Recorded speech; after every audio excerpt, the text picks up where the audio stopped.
ఆ పరిస్థితుల్లో మనం ఏమైనా ఉన్నామేమో పరీక్షించుకుందాం.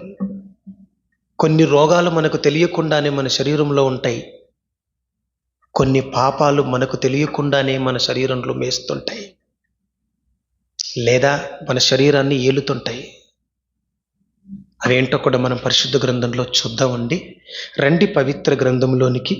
సామెతల గ్రంథము 24వ అధ్యాయము 20వ వచనాన్ని చదువుకుందాం. దుర్జనునికి అన్నమాట రాయబడి ఉంచండి. ఇక్కడ దుర్జనునికి ముందు గతి లేదు. చాలు. దుర్జనునికి ముందు గతి లేదు, ఇక దుర్గతి వానికి పట్టబోతుంది. ఏ గతి లేదు దుర్జనునికి అంటే మంచి గతి లేదు వాడికి. ముందు గతి లేదు అంటే అర్థం ఏంటంటే మంచి గతి లేదు ఇంకా ముందు అని. ఇప్పుడు దుర్జనుడుగా బతుకుతున్నాడా, వాడికి ఇక భవిష్యత్తు లేదు, మంచి గతి వానికి ఇక లేదు అని సొలొమోను చెప్తున్నాడు. దుర్జనుడు అని కనబడుతుంది కదా, సజ్జనుడు దుర్జనుడు అన్న 2 మాటల్ని మన ప్రభు చెప్తాడు సువార్తలలో. దుర్జనుడు, సజ్జనుడు, దైవజనుడు, దుర్జనుడు అని మనకి కనబడతాయి కదా. ఇక్కడ వినండి, దుర్జనుడు అంటే ఎవరంటే దుష్ప్రవర్తన ఉన్నవాడు, దుష్క్రియలు చేసేవాడు. దుష్ప్రవర్తన, దుష్క్రియలు. దుస్ అంటే చెడు, చెడ్డ ప్రవర్తన, చెడ్డ క్రియలు. భూమి మీద ఏ మనిషి అయితే చేస్తూ బతుకుతుంటాడో ఆ మనిషికి దుర్గతి ఉంది, మంచి గతి లేదు అని సొలొమోను చెప్పాడు. ఇది ఈ వచనములోని సత్య సారం. కొంతమందికి తెలియదు, భవిష్యత్తు నాకేం జరగబోతుందో అని ఆలోచించరు. అమాయకంగా లోకంలో పాపంతో స్నేహం చేస్తూ బతుకుతుంటారు. బైబిల్ చెప్తా ఉంది, దుర్జనునికి మంచి గతి లేదు అని చెప్తుంది. అంటే దుర్గతే రాబోతుంది అన్నమాట. ఇది సొలొమోను చెప్పిన మాట. ఇక మళ్ళీ సొలొమోను తర్వాత సుమారు 900 సంవత్సరాలకి ఒక మహనీయుడు ఈ భూమి మీదకి వచ్చాడు. ఆయనే జగత్తు రక్షకుడు, లోకరక్షకుడు, ప్రపంచ శాంతి దూత, నిబంధన దూత, మోక్ష ప్రదాత, ప్రభువైన క్రీస్తు. ఆయన కూడా ఈ లోకానికి వచ్చి ఎవరికి దుర్గతి పట్టబోతుందో కూడా ఆయన చెప్పేశాడు. ఒకసారి చదువుదామా ఆ ప్రభుల వారు చెప్పినది కూడా. ఎందుకంటే ఎవరికి మంచి గతి పడుతుందో ఎవరికి దుర్గతి పడుతుందో బైబిల్ను బట్టే మనం నిర్ధారణ చేసుకుంటాం. ఎందుకంటే భవిష్యత్ జ్ఞాని దేవుడు. భవిష్యత్తులో ఎవడికి ఏం సంభవిస్తుందో, ఏ క్రియలు చేసేవాడికి, ఏ ప్రవర్తన ప్రవర్తించేవాడికి ఏమి సంభవిస్తుందో అవన్నీ కూలంకుషంగా తెలియచేసే భవిష్యత్తు వాక్యాలను చెప్పేది ఒక దేవుడు మాత్రమే, క్రీస్తు మాత్రమే. కనుక రండి, సొలొమోను చెప్పిన మాటను బట్టి మనకు దుర్జనునికి మంచి గతి అయితే ఇక లేదు, దుర్గతే వానికి పట్టబోతుంది అని మనకు అర్థమయ్యాయి. మత్తయి సువార్త 10వ అధ్యాయము 14వ వచనాన్ని చదువుదాం. ఎవడైనను తన శిష్యులను సువార్తకు పంపిస్తూ, ఎవడైనను సువార్త ప్రకటించటానికి వచ్చిన మిమ్మల్ని ఎవడైనను తన ఇంట చేర్చుకొనక, తన ఊరిలో గాని తన ఇంట గాని ఎవడైనా మిమ్మల్ని నా పేరట నేను పంపాను మిమ్మల్ని వారి దగ్గరికి. ఏ దేశానికైనా, ఏ ఊరికైనా, ఏ ఇంటికైనా మీరు వెళ్ళినప్పుడు వారు మిమ్మలను చేర్చుకొనకపోతే, మీ మాట వారు వినకుండిన ఎడల మీరు ఆ ఇంటనైనను, ఆ పట్టణమైతే పట్టణం, పల్లె అయితే పల్లె, పట్టణమునైనను పల్లె అయినను ఇల్లునైనను విడచిపోవునప్పుడు మీ పాదం కంటింటదే మట్టి ధూళి, ఆ పాద ధూళిని దులిపివేయండి అని చెప్పాడు. ఎందుకబ్బా అంటే పక్కనుంది. విమర్శ దినం అన్నమాట అక్కడ మెన్షన్ చేయబడింది. చూడు అక్కడ, విమర్శ దినమందు ఆ పట్టణపు గతి కంటే సొదొమ గొమొర్రా పట్టణముల గతి ఓర్వతగినదై ఉండును అంటున్నాడు. చూడండి, అంటే 2 పట్టణాలు లోతు కాలములో అగ్ని వర్షము చేత భస్మమైపోయినాయి. ఆ 2 జంట నగరాలు అవే సొదొమ గొమొర్రా. ఈ 2 పట్టణాలు, ఈ 2 పట్టణాల ప్రజల కంటే ఏమండి, అపోస్తులు లేదా దైవజనులు వాక్యం ప్రకటించటానికి ఏ పట్టణానికైనా, ఏ ప్రాంతానికైనా, ఏ ఇంటిలోనికైనా వెళ్తున్నప్పుడు చేర్చుకొనకపోతే, ఈ మధ్యలో అండి హైందవ సోదరులు కొంచెం మత పిచ్చి ఉన్నవారు, అందరు కాదులే కానీ హైందవ సోదరులు చాలా మంచి వాళ్ళు. కొంతమంది మత పిచ్చి పట్టిన వారు ఏం చేస్తున్నారో తెలుసా? సువార్త ప్రకటించడానికి రాకూడదు, మా ప్రాంతానికి, మా గల్లీకి రాకూడదు, మా వీధికి రాకూడదు అని బోర్డులు పెడుతున్నారు.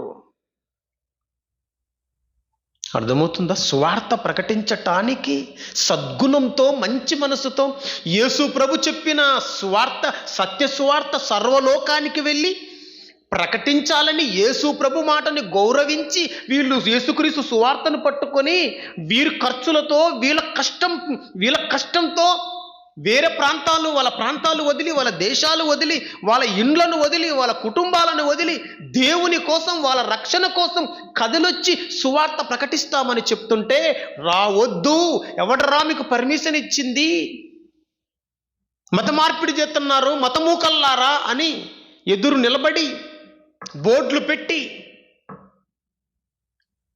విమర్శిస్తూ, అవసరమైతే కొడుతూ, రీసెంట్గా మొన్నే అనంతపురం జిల్లాలో ఏం జరిగిందో మీకు తెలుసు. దైవజనులండి చక్కగా సువార్త ప్రకటిస్తూ, పాటలు పాడుతూ, కరపత్రాలు పంచుతూ బస్సులో వెళ్ళారు. బస్సుని రాళ్లతో కొట్టి పగలగొట్టేశారండి. బస్సు అద్దాలంతా పగలగొట్టేశారు. సేవకులని గాయపరిచారు. ఏం జరిగింది? అది వాళ్ళు అనుకుంటున్నారు కానీ చాలా దుర్గతి వాళ్ళకు పట్టబోతుంది. ఆనాడే చెప్పేశాడు యేసు ప్రభు, ఎవడైనా చేర్చుకొనకపోతే, మిమ్మల్ని చేర్చుకొనకపోతే, మీ మాట, నా మాట మీ నోట పెట్టాను, నా మాట మీ నోట పెట్టినప్పుడు, మిమ్మల్ని ఆ ప్రాంతానికి నేను పంపినప్పుడు ఎవడైనా చేర్చుకొనకపోతే పాదం కింద ఉన్న దుమ్మి దులిపి రండి. ఎందుకు దులుపమన్నాడు తెలుసా? ఆ ధూళే వాడికి సాక్ష్యంగా నిలబడుతుందట. అందుకు దులుపమన్నాడు అక్కడ ధూళిని. ఇప్పుడు చెప్పండి, విమర్శ దినమున దుర్గతి ఎవరికి రాబోతుంది? సువార్త ప్రకటించటానికి రావద్దు అని ఏ ఊరైతే అంటుందో ఆ ఊరికి ఆ దుర్గతి రాబోతుంది. ఆ దేశానికి ఆ దుర్గతి రాబోతుంది. ఆ ఇంటికి ఆ దుర్గతి రాబోతుంది. ఆ వ్యక్తికి ఆ దుర్గతి పట్టబోతుంది. అదంటే యేసు ప్రభు చెప్తున్నాడు. వీరికి దుర్గతి ఉందంటే, ఇంకా చెప్తున్నాను, ఒకవేళ ఆ ఊరిలోకి ఎవరైనా రప్పించినా వాళ్ళని చేర్చుకొనకపోతే కూడా వాళ్ళకు దుర్గతుంది. వాళ్ళ మాట వినకపోతే కూడా దుర్గతుందట. అదే కదా చెప్తున్నది. మీ మాట ఎవడైనా వినకపోతే సొదొమ గొమొర్రా పట్టణాల గతే బాగుంటుంది కానీ వీరి గతి బాగుండదు అని చెప్తున్నాడు ప్రభు. అంతకంటే దారుణంగా మారబోతుంది అని యేసు ప్రభుల వారు చెప్పారు. ఇక్కడ రెండో విషయం అయితే మనకి తెలిసింది. ఏంటి? దుర్గతి ఎవరికి పట్టబోతుంది? విమర్శ దినమున, తీర్పు దినమున, ఫైనల్ జడ్జిమెంట్ డే రోజు ఏం జరగబోతుంది? ఫైనల్ జడ్జిమెంట్ డే ఏం జరగబోతుంది అని మనం ఆలోచిస్తే చెప్తుంది బైబిలు, దుర్జనునికి దుర్గతి పట్టబోతుంది. సువార్త ప్రకటించటానికి వెళుతుంటే ఆటంకపరిచిన వారికి కూడా ఆ దుర్గతి పడుతుంది అని యేసుస్వాముల వారు చెప్పారు. ఇక మళ్ళీ మత్తయి సువార్త 11వ అధ్యాయము, మత్తయి సువార్త 11వ అధ్యాయం చూడండి ఒకసారి. ఇంకెవరికి పట్టబోతుందో దుర్గతి. 20వ వచనం చదువుదాం. 11వ అధ్యాయము 20వ వచనం.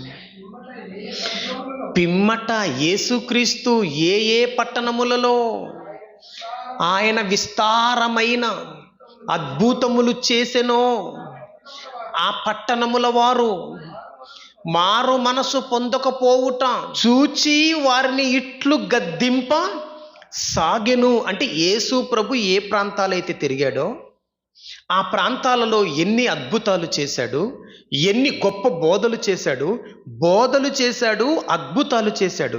అన్ని చేసినా కూడా వారు మారు మనసు పొందలేదు. పొందకపోగా వారిని గద్దించాడట. ఎవరు? యేసు ప్రభు. ఇక్కడ వినండి, ఎవరిని గద్దిస్తున్నాడు ఇక్కడ? మారు మనసు, బోధ విన్నా, అద్భుతాలు కండ్లతో చూచిన మారు మనసు పొందని వారిని యేసు ప్రభు గద్దిస్తున్నాడు. అంటే వారినేనా ఈరోజు మనం కూడా బోధ వినకపోతే, ఎంత బోధ విన్నా కూడా విననివాడు ఎలాగో పోతాడు, విన్నా కూడా మారు మనసు పొందకపోతే మనకు కూడా పడుతుందా చెప్పండి? ఈ గద్దింపు వారికి మాత్రమేనా, మనకు కూడానా అని ఆలోచిస్తే, బోధ విన్నా మన బ్రతుకు మారకపోతే మనకు కూడా ఆ గద్దింపు వర్తిస్తుంది అని ఈ సందర్భంలో నేను మీకు తెలియచేస్తున్నాను. ఓకే, ఏమని గద్దిస్తున్నాడు పక్కన చదవండి ఇప్పుడు. అయ్యో కొరాజినా, అయ్యో బెత్సయిదా, మీ మధ్యను చేయబడిన అద్భుతములు తూరు సీదోను పట్టణములలో ఒకవేళ పూర్వము చేయబడిన ఎడల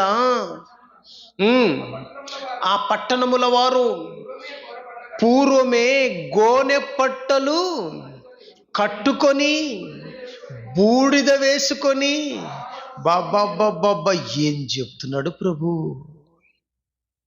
అయ్యో కొరాజినా, అయ్యో బేత్సయిదా, మీ మధ్యలో చేయబడిన బోధలు, మీ మధ్యలో చేయబడిన అద్భుతములు ఒకవేళ పూర్వము తూరు సీదోను లెబానోను దేశంలో ఉన్నవే ఆ 2 పట్టణాలలో, ఆ జంట నగరాలలో ఒకవేళ నాలాంటి బోధలు, నాలాంటి అద్భుతాలు అక్కడ పూర్వం జరిగింటే వాళ్ళు గోనె పట్టలు ధరించుకొని బూడిదలో కూర్చొని ఉపవాస ప్రార్థన చేసి మారు మనసు పొందేవారు అని చెప్తున్నాడు. ఎందుకంటే గోనె పట్ట, బూడిదంటే ఉపవాసానికి సూచన యూదులలో.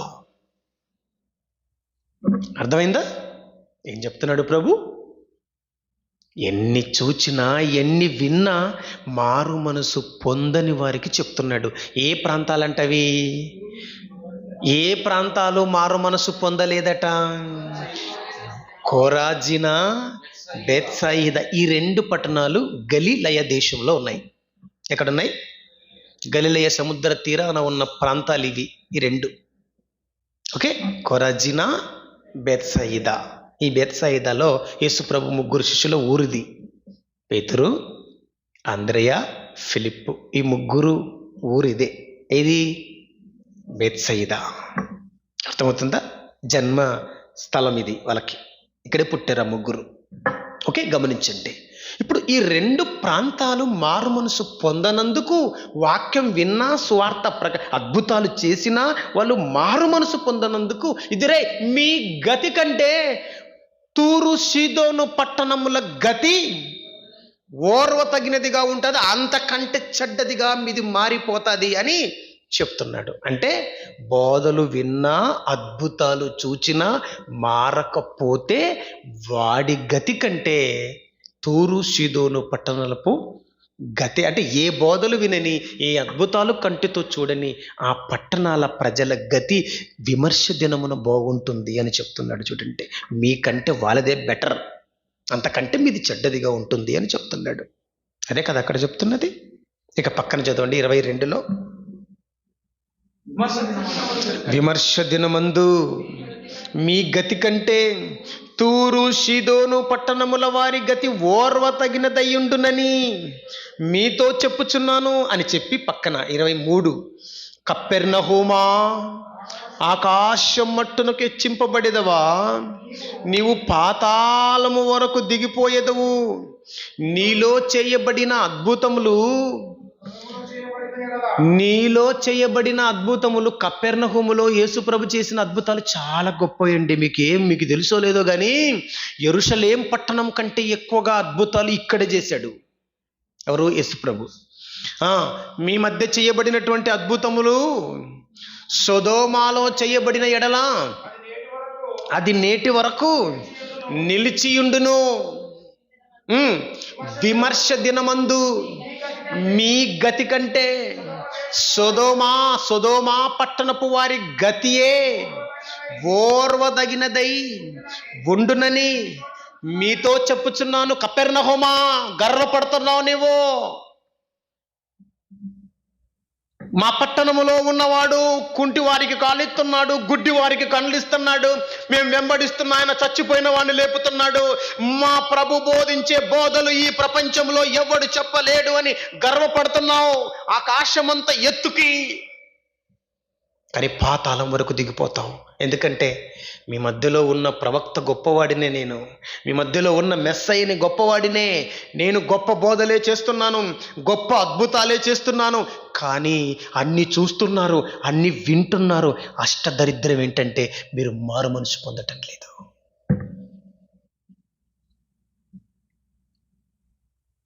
మీ గతి కంటే అగ్ని గంధకాల చేత బూడిదైపోయిన ఆ శవాలున్నాయి చూసారా? సొదొమ పట్టణంలో కాలిపోయిన శవాలు. ఆ మనుషులు మీ గతి కంటే వాళ్ళ గతే కొంచెం బెటర్గా ఉంటుంది. వారినైనా నేను ఒకవేళ అయ్యో అనుకుంటాను, కానీ మిమ్మల్ని చూస్తే మాత్రం రెండంతల గంధకాల్లోకి పంపించాలనిపిస్తుంది మిమ్మల్ని అంటున్నాడు ఇక్కడ. ఇప్పుడు చెప్పండి, మూడవ వ్యక్తి ఎవరు? దుర్గతి పట్టి వ్యక్తి. మొదటి వ్యక్తి ఎవరు? దుర్జనుడు. మొదటి వ్యక్తికి దుర్గతి పట్టబోతుందని మనం చదువుకున్నాం. సొలొమోను గారు చెప్పిన మాట. దుర్జనుడికి దుర్గతి పట్టబోతుంది. రెండవ వ్యక్తి స్వార్థ ప్రకటించే సేవకులను చేర్చుకోకుండా, వాళ్ళ ద్వారా వాక్యము వినకుండా బతుకు మార్చుకోకుండా ఉండేవానికి కూడా దుర్గతి విమర్శ దినమున పట్టబోతుంది. మూడవ వ్యక్తి అన్ని విని, అన్ని చూచి, అన్ని బోధలు విని, అన్నిట్లో ఉండి, అన్నిట్లో పాలు పంపులు పొంది, ప్రభు పాత్రలో చెయ్యి వేసి అన్ని చేశానని పైకి భక్తుని వేషం వేసుకొని కూర్చునే వాడికి కూడా మారు మనసు పొందకపోతే వాడి గతి కూడా దుర్గతి వానికి కూడా పట్టబోతుంది రెండవ రాకడ దినమున అని యేసుప్రభుల వారే చెప్తున్నారు. ఇక నాలుగవ వ్యక్తిని చూద్దామా? దుర్గతి పట్టే వ్యక్తికి భయంకరమైన గతి పడుతుంది వీడికైతే. మళ్ళీ చెప్తున్నా, మొదటోని కంటే, రెండవానికంటే, ఈ మూడవానికంటే నాలుగోవాడు మరీ డేంజర్. వీడెవరో తెలుసా? చదవండి ఇప్పుడు వీడెవరో. మత్తయి సువార్త 12వ అధ్యాయము 43-44 చదువుదాం. 43-44 చదువుదాం. అపవిత్రాత్మ ఒక మనుషుని వదిలిపోయిన తర్వాత అది విశ్రాంతి వెదకుచు నీరు లేని చోట్ల తిరుగుచుండెను. విశ్రాంతి దొరకనందున నేను వదిలి వచ్చిన నా ఇంటికి తిరిగి వెళ్ళెదను అనుకొని వచ్చి నీళ్లు లేని చోట అనేక ప్రాంతాలు తిరిగి ఒకప్పుడు నీళ్లున్న చోట ఉంది, తిరిగి ఇప్పుడు మళ్ళీ నా ఇంటికే నేను విడిచొచ్చిన ఇంటికే వెళ్ళేదని అనుకొని నీళ్ళు లేని చోట తిరిగిందట.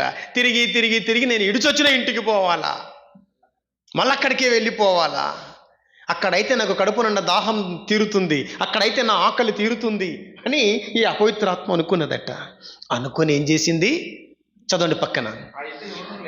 ఆ ఇంట ఎవరునూ లేక అది ఊడ్చి అమర్చి ఉండుట చూచి వెళ్ళి తనకంటే చెడ్డవైన 7 దయ్యములను వెంటబెట్టుకొని అది ఇడుసొచ్చిన ఇంట్లోకి పోయిందట. ఇప్పుడు ఎంతమంది? అంతకుముందు ఒకటే ఉంది, ఇప్పుడు ఎంతమంది? 8 మంది. ఈ 8 మందిలో ఫస్టోడు మంచోడా, వచ్చేవి మంచివా? ఫస్టోడే కొంచెం బెటర్.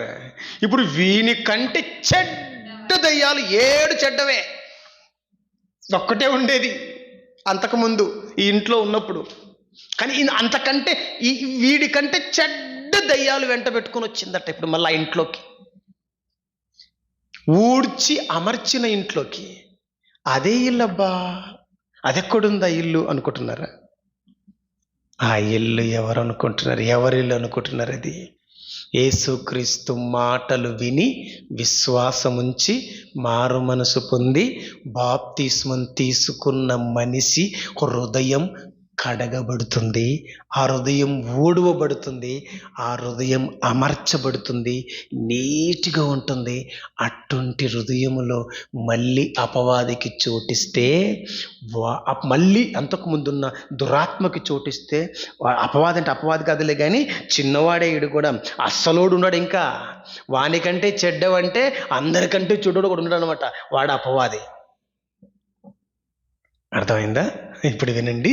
ఇప్పుడు ఎవడబ్బా ఈ వ్యక్తి అంటే, బాప్తిస్మం తీసుకొని మళ్ళీ పాపములో పడినవాడు. అర్థమైందా? ఎవరనుకుంటున్నారు ఇక్కడ?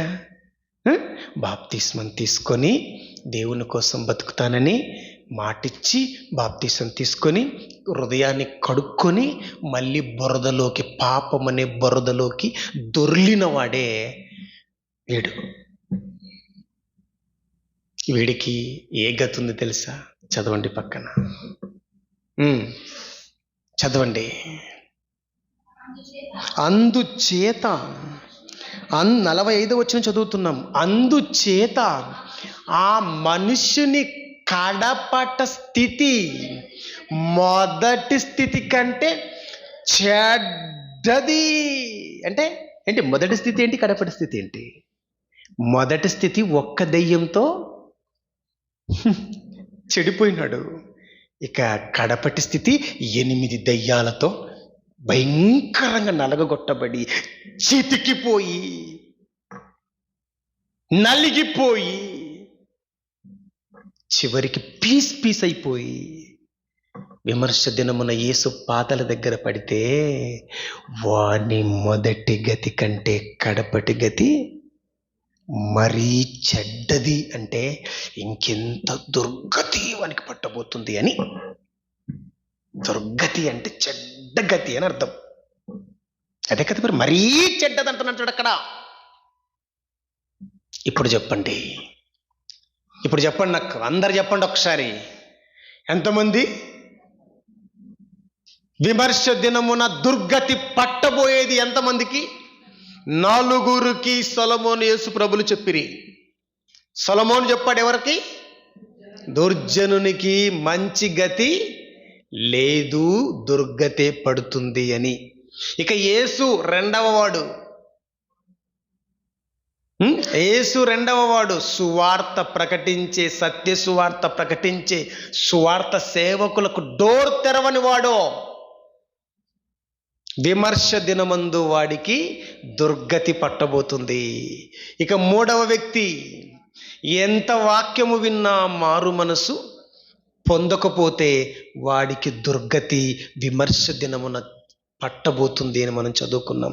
ఇక 4వ వ్యక్తి, వాక్యము విన్నాడు, మారు మనసు పొందినట్టు నటిస్తున్నాడు, కానీ వాడు లోపల పాపం చేస్తున్నాడు, రహస్యంగా పాపాలకు పరిచయమయ్యాడు. ఏమండి, బహిర్గతంగా అంటే ప్రజలలో మాత్రమే భక్తుడుగా బతుకుతున్నాడు, నటిస్తున్నాడు, కానీ వాడు లోపల చెడు పనులు చేస్తున్నాడు. మనసులో చెడు తలంపులు ఉన్నాయి, లోపల అంతరంగంలో పాపం ఉంది, అవేషధారణ ఉంది, మోసం ఉంది, ద్వేషం ఉంది, కల్మషం లోపల ఉంది. వాడే చెడిపోయినోడు అన్నమాట.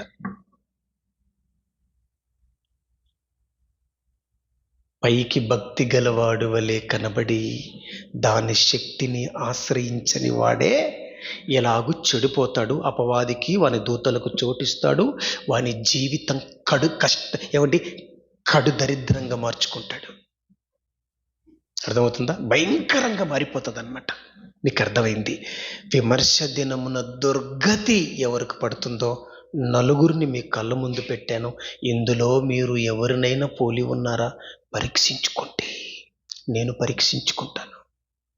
మనమైతే మొదటి వాడిని పోలి ఉండలేదు. ఆల్రెడీ మనం సువార్తకి ద్వారం తెరిచాం కనుకనే సువార్త మనకు అందింది. ఓకే. ఇక రెండవది ఏంటి? మనం దుర్జనులుగా మనమైతే బతకట్లేదు, మంచి జనులుగానే బతుకుతున్నాం. అది కూడా బాగానే ఉంది. మూడవది, మనం వాక్యం వింటున్నాం, మారు మనసు పొందాం, అది బాగుంది. నాలుగవది, మారు మనసు పొంది బాప్తీసం తీసుకున్నావు. అయితే ప్రస్తుతం నీ స్థితి ఎలా ఉంది? బాగున్నావా? ప్రవర్తన బాగుందా? గుడ్. ప్రవర్తన బాగుంటే నీకు మంచి గతి. ఒకవేళ చెడిపోయిందా, లోపల చెడిపోయిందా, నీకు మనసాక్షి ఉంది. నీ మనసాక్షి నీకు చెప్తుంది నువ్వు ఎట్టున్నావో. నీ ఆత్మీయ స్థితి ఎలా ఉందో నీ మనసాక్షే నిన్ను గద్దిస్తుంది. బాగుందా? ఎక్కడో ఏదో ఒక మూలాన ఎక్కడో తప్పిపోతున్నట్టు అనిపిస్తుందా? యథార్థంగా చెప్పండి. ఎక్కడో యు ఆర్ మిస్టర్ పర్ఫెక్ట్ అంటుందా యువర్ బ్రెయిన్, యువర్ మైండ్ అంటుందా? లేదు. ఎక్కడో ఏదో ఒక లోపంలోన ఏదో ఒత్తుతా ఉంది. అంటే ఎక్కడో మనం మిస్ అవుతున్నాం. జాగ్రత్త పడండి, అలర్ట్గా ఉండండి.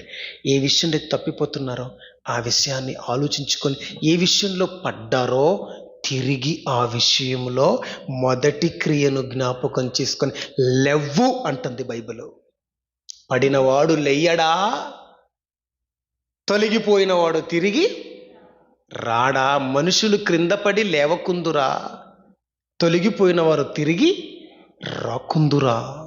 నీతిమంతుడు 7 మారులు పడినను తిరిగి లేచును కదా. మనమే టైప్ అంటే ఒలీవ చెట్టు టైపు. నవాహు కాలములో ఎన్నో రోజులు ఆ నీటిలో ఉంది ఒలీవ చెట్టు, కానీ మళ్ళీ పచ్చగా బయటకు వచ్చింది. అలా ఉండాలి మనం. ఓకే. మళ్ళీ చిగురించాలి మన జీవితం, మన ఆత్మీయ జీవితం. ఓకే. మంచి గతి విమర్శ దినమున మనకి కలగాలంటే ఏం చెయ్యాలో 2 మాటలు చెప్పి ముగించేస్తాను. అలాగూ మీరు బతకండి, నేను బతుకుతాను. కూలిపోతావో, నువ్వు వ్యవసాయం చేసుకుంటావో, లేదా నువ్వు వ్యాపారం చేసుకుంటావో, నువ్వు ఉద్యోగం చేసుకుంటావో, నీ ఇష్టం ఏమైనా చేసుకో. అది దీనికి సంబంధం లేదు. నీ లైఫ్లో, నీ ఆత్మీయ జీవితంలో దేవునికి భయపడి బతుకు, చెడుకు దూరంగా ఉండు, జ్ఞానం సంపాదించుకో, నిత్యము ఆయనకు భయపడి బతుకుతూ ఈ భూమి మీద ఉండు. చెడుతనాన్ని విసర్జించుటయే యెహోవాయందు భయభక్తులు కలిగి ఉండుట, చెడుతనాన్ని అసహించుకొనుటయే యెహోవాయందు భయభక్తులు కలిగి ఉండుట అని మనకు బైబిల్ సమాధానం చెప్తా ఉంది. చెడుకు దూరంగా ఉండటమే నువ్వు దేవునికి భయపడుతున్నావు అని అర్థం. చెడుకు దూరంగా ఉండి దేవుని సేవ చేయటమే నువ్వు భక్తి కలిగి బతుకుతున్నావు అని అర్థం. ఇది మీకు అర్థమైతే మంచి గతి ఎవరికి వస్తుంది అన్నప్పుడు, జ్ఞానం సంపాదించుకొని ఆయన యందు భయభక్తులు కలిగి ఆయన సేవలో ఎవరైతే ఉంటారో వారికి మంచి గతి ఉంటుంది. ఎంత చక్కటి గతి ఉంటుందో ఆ మొక్క చదువుకుని ముగించేసుకుంటాం. ఎంత చక్కటి గతి ఉంటుందో, ఆ గతి ఎలా ఉంటుందో మీకు చూపిస్తాను. ఎంత గొప్పగా ఉంటుందో రండి. ఎంత గొప్పగా ఉంటుందో. కొరింథీయులకు రాసిన మొదటి పత్రిక 4వ అధ్యాయము 5వ వచనం చదువుదాం. లేదంటే 4 నుంచి చదువుకుంటూ వద్దాం. నా యందు నాకు ఏ దోషమును కానరాదు, అయినను ఇందువలన నీతిమంతుడనుగా ఎంచబడను.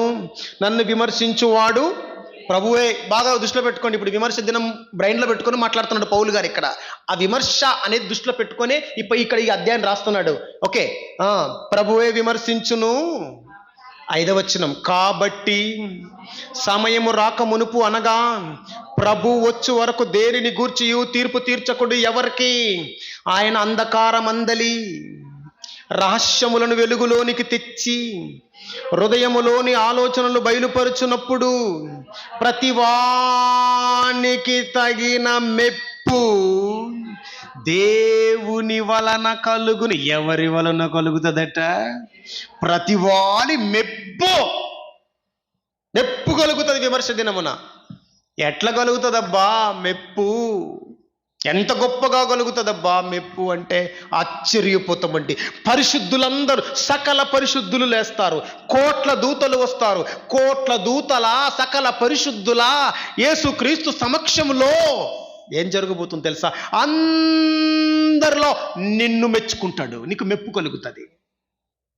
ఏమంటాడు తెలుసా? నా జ్ఞానం నేర్చుకున్నాడు ఈ కుమారుడు నా జ్ఞానం నేర్చుకున్నాడు, రాత్రింబగలు చదివాడు, రాత్రింబగలు విన్నాడు, రాత్రింబగళ్ళు నా కోసం కష్టపడ్డాడు, దివారాత్రులు బైబిల్ని గాలించాడు అని అందరి ఎదుట చెప్తాడట ప్రభు.